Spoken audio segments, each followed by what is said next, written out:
Praise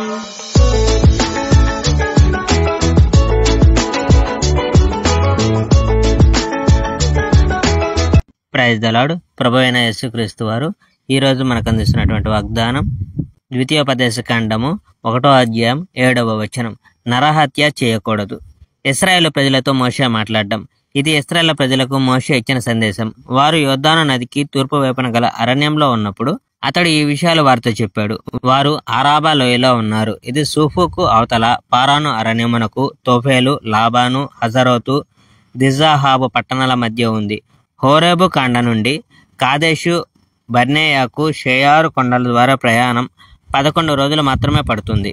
అయితే ఇశ్రాయేలీయులను ఈజిప్టులో విడిచిపెట్టినప్పటి నుండి ఈ స్థలం మోషే వీరితో మాట్లాడినప్పటికీ 40 సంవత్సరములు పట్టింది. అది 40వ సంవత్సరం 11వ నెల 1వ తేదీ.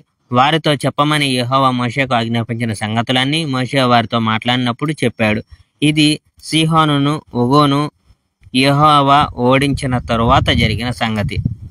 సీహోను అమోరీయుల రాజు.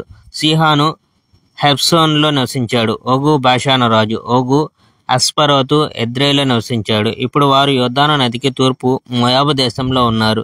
మరియు దేవుడు ఆజ్ఞాపించిన విషయాలను మోషే వివరించడం మొదలుపెట్టాడు. మన దేవుడైన యెహోవా హోరేబు అనగా సీనాయి కొండ మీద మనతో మాట్లాడాడు. ఆయన అన్నాడు, ఈ కొండ దగ్గర మీరు ఇప్పటికి చాలా కాలం నుంచి నిలిచి ఉన్నారు. కదిలిపోయేందుకు సర్వసిద్ధంగా ఉండండి.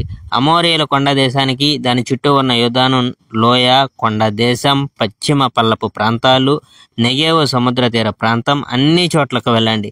కనానీ ప్రజల దేశానికి వెళ్ళండి. యూఫ్రటీసు మహానది వరకు లెబనోనుకు వెళ్ళండి. చూడండి, ఈ దేశమంతా నేను మీకు ఇచ్చాను. మీరు అందులో ప్రవేశించి ఆ దేశాన్ని మీ స్వాధీనం చేసుకోండి. మీ పూర్వీకులు అబ్రహాము, ఇస్సాకు, యాకోబుకు నేను వాగ్దానం చేసిన దేశం ఇదే. వారికి, వారి సంతతి వారికి ఈ దేశాన్ని ఇస్తానని నేను వాగ్దానం చేశాను. Praise the Lord. May God bless our India.